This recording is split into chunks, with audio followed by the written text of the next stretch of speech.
Good afternoon, Cigar Review 112. I've got Rocky Patel's Winter Collection Toro, so it's a 6.5-inch cigar with a 52 ring gauge, made in Nicaragua.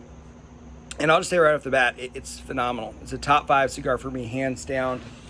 When I first started smoking it, I got these really, really dark chocolate notes. Meaning that, 90%, 95% cacao, or whatever the dark chocolate lovers really like. The kind where those chocolate nerds will be like, oh, I only eat 99% cacao. It's basically pure chocolate. Those kind of notes. Now, that's an interesting note, but I started off going, oh gosh, I hope this whole cigar doesn't taste like that. It's kind of overpowering and one-dimensional.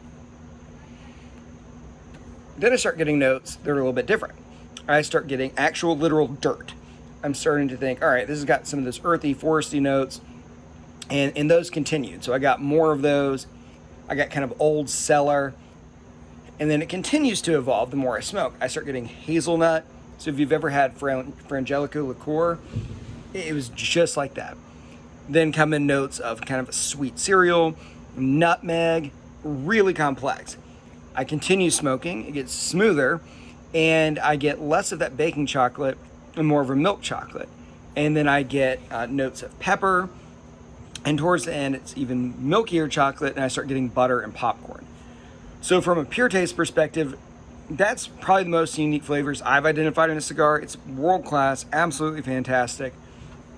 So after I wrote all my notes, I went on Half Wheel, and for those of you that don't know Half Wheel, it's a great cigar site.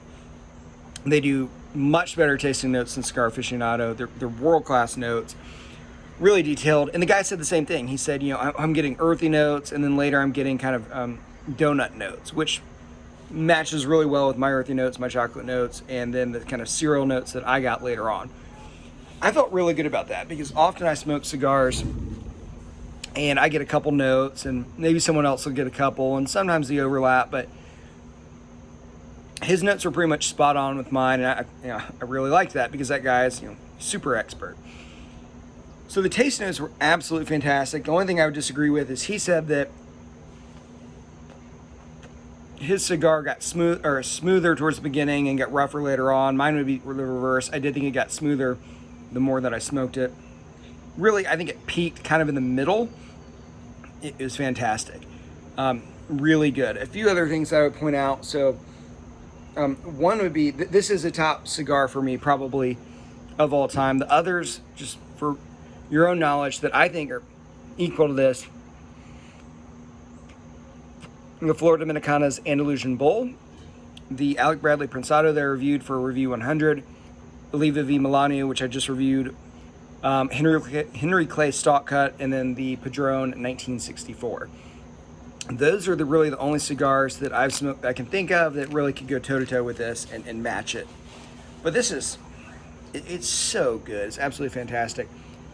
It is made in Nicaragua. One of the websites said Honduras. It's not made in Honduras. Now, in 2009, they released a version of this, and it utilized a Pennsylvania broadleaf as the wrapper, and it was made in A.J. Fernandez factory in Nicaragua. This one has a San Andreas wrapper, and it is made in Patel's factory in Nicaragua. So there's nothing, it's not made in Honduras. Someone got that dead wrong. So that's the history on it. And when I review cigars, it's not just taste, it's how's it draw, how's it burn, how's it look. It looks fantastic. I love 6.5-inch cigars. I love the label is beautiful. And importantly, it burned, as evenly as a cigar could burn. And it draws as well as the cigar could draw.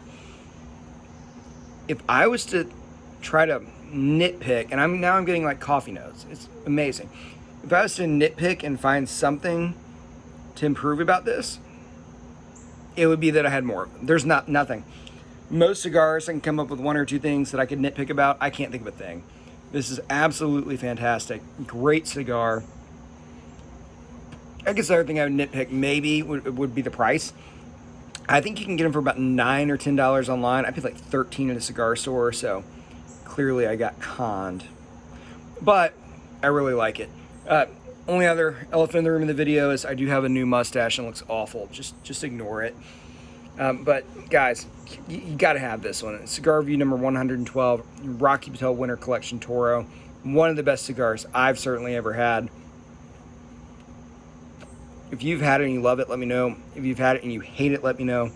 If you watch this video and you hate my mustache, let me know. I love comments. I love feedback when they're cigar related. So as always, thank you so much for watching. And I would like to thank my